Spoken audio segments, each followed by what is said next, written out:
Welcome back, y'all. This is the Bluechip Breakdown, and I'm your host, Bull. This will be the third video today. We had some technical difficulties with the stream earlier, and until I get that fixed, we're going to be doing this thing the old-fashioned way. But I do have some unfortunate news to bring to everyone. If you have not already heard, our star cornerback, Jermod McCoy, did tear his ACL while he was training. It sounds like maybe training back home. So the first thing, my heart goes out to him. You hate to see any player have an injury like this. But it, to me, makes it even worse that he's actually trying to do the right thing. He's out there trying to get better.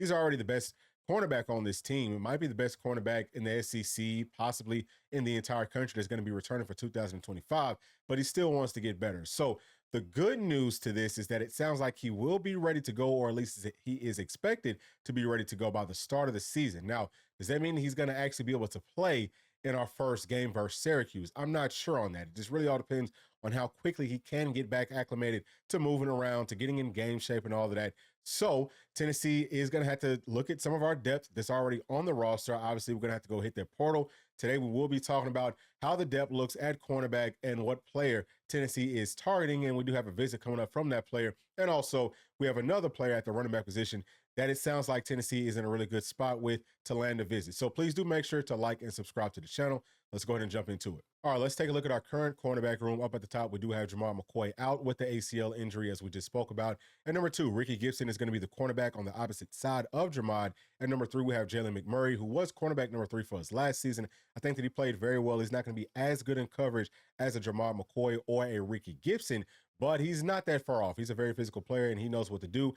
He understands our system very well. At number 4, I have Boo Carter, who we know started at the star position for us last year, but Jordan Thomas was out with an ACL injury himself, and he will be back next year. What that means to me is we could put a guy like Jordan Thomas in to start at the star position and move a player like Boo Carter over in place of Jermod McCoy until he gets back. Now, I don't know if the staff would want to do that, just because we all know that that could get a little bit dicey, because once Jermod McCoy does come back, Boo Carter should be going right back to starting at the star position. And I think that it's something to be said about having that continuity at all positions. So not quite sure if that would happen, but I just wanted to point that out. And number 5, Caleb Beasley, who will be a redshirt freshman. He has a ways to go in coverage, especially if you're talking about man-to-man. But Marcus Gorey is a guy that I think could potentially give us some depth either at corner, or maybe he could even, fight for a starting spot at star. He looks, I think, better in coverage than Caleb Beasley does, even though Caleb Beasley played more this past season than Marcus Gorey did. Next to number 7, Colin Brazel, who I had not seen play at all, but he has really good size. He is the younger brother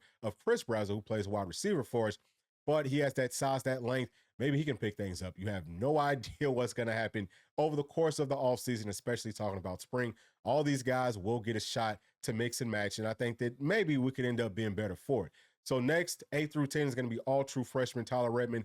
Like him a lot. He has great size. I think he is going to come in ready for his opportunity to maybe fight for a starting spot at corner. And then we also have Dylan Lewis, who was his teammate in high school. It's very similar there. He's not going to be as tall or as long as a Tyler Redmond, but very good football player, looks great in coverage, and he's a very physical player as well. Last at number 10, we have Trey Poteet, who I think the staff brought in to play more at star. So again, him giving us some more depth at star could free up some of the other players like a Boo Carter or whoever to actually go in and start in place of Jermod McCoy if he's not ready on game 1. But I think that Trey Poteet has the skill set necessary to also push and potentially be a guy, whether that's a starter, whether that's a depth piece, whatever it is, at one of the cornerback spots. So I think that we do have some pretty solid depth inside of this room, honestly speaking, y'all, but you just cannot replace a Jermod McCoy.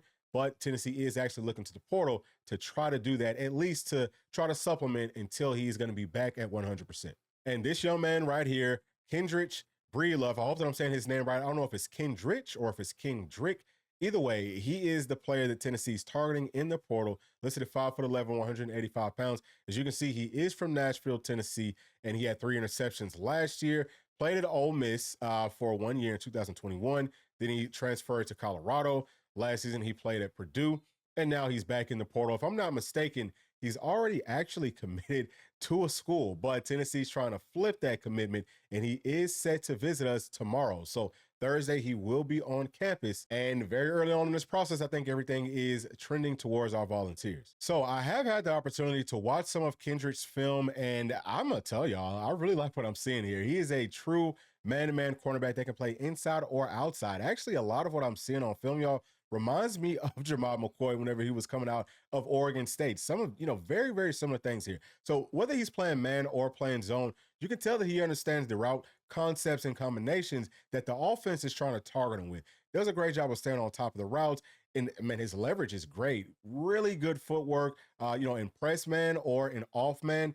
Great hips. I mean, just literally everything that you would want in a cornerback. I'm surprised that we haven't heard about him, earlier than this, but obviously playing at Purdue, you're probably not going to hear too much about these players. Something else that I love about his game is that he can cover those drags. The drag routes are hard, whether it's a drag, whether it's a slot fade or a slot fade out, a slot fade stop. I've seen him do a really good job of covering up all of these different routes. So I think that he's going to be just fine. Actually, he could be a little bit of an upgrade if we can get him. So, just saying all those things to say that I think that Tennessee will obviously, end up missing Jermod McCoy. But I do think that if we can land Kendricks, Breelove, then, hey, we're going to be in a very, very solid spot moving forward. I think, again, that we could actually end up being a little bit stronger. So we'll see what happens coming out of this visit. Again, he's already committed elsewhere, but if he's still looking around, if he's going to come up on this visit, I think that we have a good opportunity to bring him back home to the state of Tennessee, where he won't be paying state taxes. He understands what it means to put on that power tee,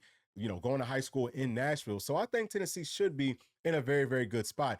And I will continue to say this. I think that this could actually be sort of like a blessing in disguise for us. All right, y'all. Next player that we're going to be talking about is at the running back position. His name is Star Thomas. He's coming from Duke. He's listed at 6 feet tall, 210 pounds. On the season, he had 871 yards on 213 carries, which is good for 4.1 yards per carry. He had 7 touchdowns, and he started his career off at New Mexico State. So I think that he is a very good football player. I'm not quite sure if he is actually 6 feet tall.